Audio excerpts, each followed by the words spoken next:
مجھے صلاح الدین یاد آیا اور میں بہت رویا. وہ بھی کسی ماں کا جنم ہوا تھا. اس کے زمانے میں کرک، ایک ہمارے پاکستان میں کرک ہے، ایک اردن میں کرک ہے. اونچی پہاڑی پر وہ شہر اور بڑا دشوار قلعہ ہے. اس پر ایک حکمران تھا عیسیٰ، اس کا نام تھا ریجنالڈ.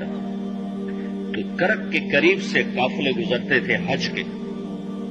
تو اس نے ایک دفعہ حاجیوں کے قافلے پہ حملہ کیا اور کہنے لگا بلاؤ اپنے محمد کو تمہاری مدد کرے، اور سارے حاجیوں کو تعطیق کر دیا. اور دوسری دفعہ اس نے بحری بیڑا تیار کیا اور مدینے پر حملہ کرنے کے لیے وہ بندرگاہ تک پہنچا ینبو کی، لیکن موسمی حالات سازگار نہ تھے تو واپس ہو گیا.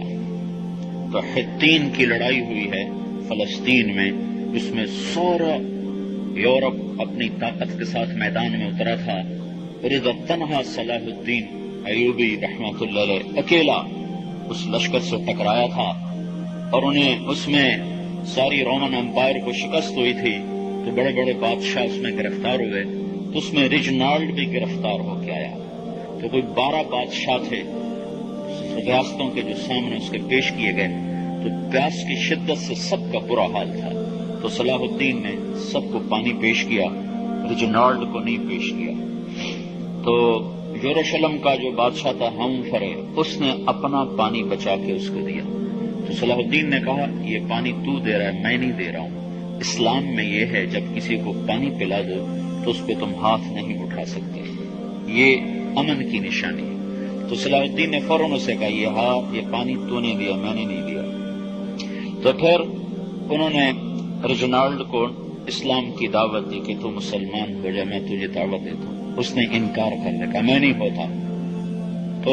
تو انہوں نے کہا میں نے تیرے قتل کی 2 دفعہ قسم کھائی تھی.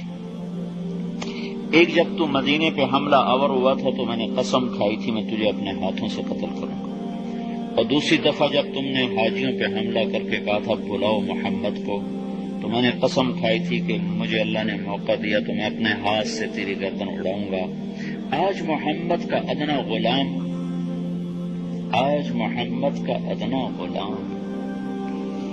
تیری اس بات پر یہ فریضہ ادا کرنے کے لیے آ رہا ہے. اور اپنی تلوار سے اس کی گردن اڑائی، وہ پیچھے لٹک گئی، پوری نہیں اڑی، پیچھے لٹک گئی. خوفناک منظر بن گیا. تو سارے بادشاہوں پہ کب کبھی تاری ہو گئی. تو صلاح الدین فرمانے لگے ہمارے مذہب میں یہ نہیں ہے، بادشاہوں کے ساتھ ہم بادشاہوں جیسا ہی سلوک کرتے ہیں، پر یہ حدود سے آگے چلا گیا تھا. اب مجھے یہ قصہ بھولا ہوا تھا، مجھے انہی حادثوں میں، انہی ہنگاموں میں وہ یاد آیا. تو بعد تنہائیوں میں بیٹھ کے بے بسی کے آنسو بہ جاتے ہیں، اور اس کے سوا کوئی چارہ نہیں ہے. ہماری ساری نسل موسیقی میں ڈوب چکی ہے.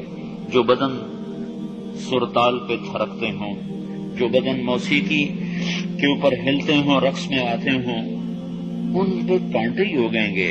ان پہ صلاح الدین کا پھول نہیں اگ سکتا، ان میں محمد بن قاسم کے پھول نہیں اگ سکتے. بانجھ ہو گئی ہے ہماری نسل. یہ یورپ کا سحر جو چل گیا ہے، ہماری بے بسی ہے.